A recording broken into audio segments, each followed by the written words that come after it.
name is Sister Ana Teresa of Jesus.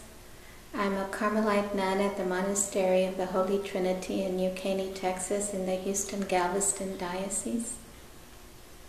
And my vocational journey was what you would call long in some ways.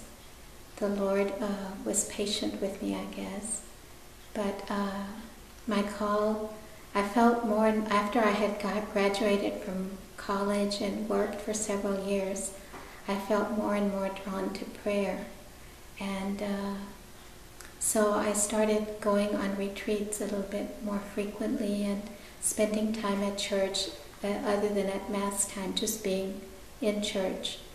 And in one of the retreats, I had a very special experience of God's presence in my life and of His love for me. And it was an awesome experience, and it was an experience that I couldn't deny happened. And so when I was searching in my soul for how to respond, that's what I asked the Lord, how should I respond to that love? And I guess that led me to religious life, to explore, to look at religious life, and to see where God might be calling me to serve Him. So I checked with the Sisters of the Holy Spirit where I had made the retreat, where this experience happened. And I had already plans to go do some postgraduate work, and so that was set, so I went ahead and did that for a year, but the call continued. And all that time I stayed in contact with the sisters, and they were helpful to me, asking me questions, directing me. I continued praying, going to daily Mass and doing spiritual reading, and I found myself just being more drawn to God and to the things of God. And I just left the school program and wanted to pursue my vocation. So I went back to the Sisters of the Holy Spirit, since they had been working with me that full year, really. I was already in my 30s, and but I went to them, and they accepted me as a postulant, and I was there for a year, and I was accepted to the novitiate.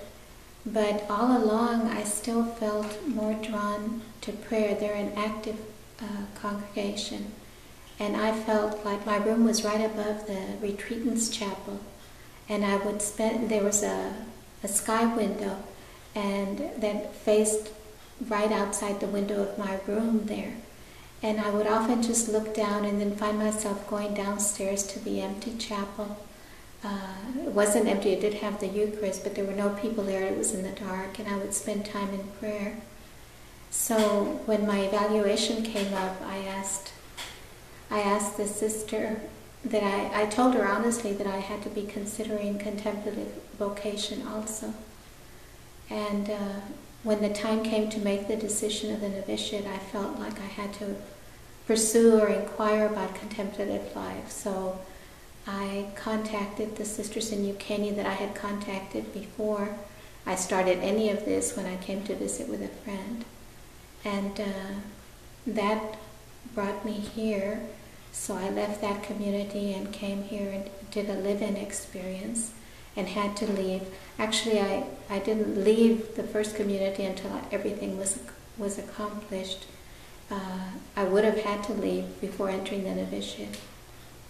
But so I entered Carmel on the Feast of the Triumph of the Cross on 1986, and I made all my special significant days, anniversaries, have been on the Feast of Our Lady of Mount Carmel.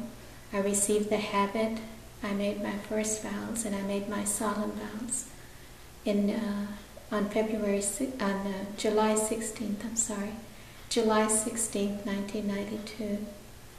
And I feel like God has found a place for me.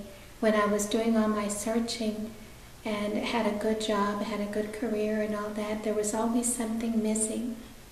And now there isn't anything missing. Life is full for me, and that doesn't mean there aren't difficulties and there aren't sufferings and troubles, but there are also joys. But I feel like I'm in the place that God has called me, the place where He wants me to be, and in the state of life that He wants me to be. And in that, in doing His will, is my peace and my joy. Thank you.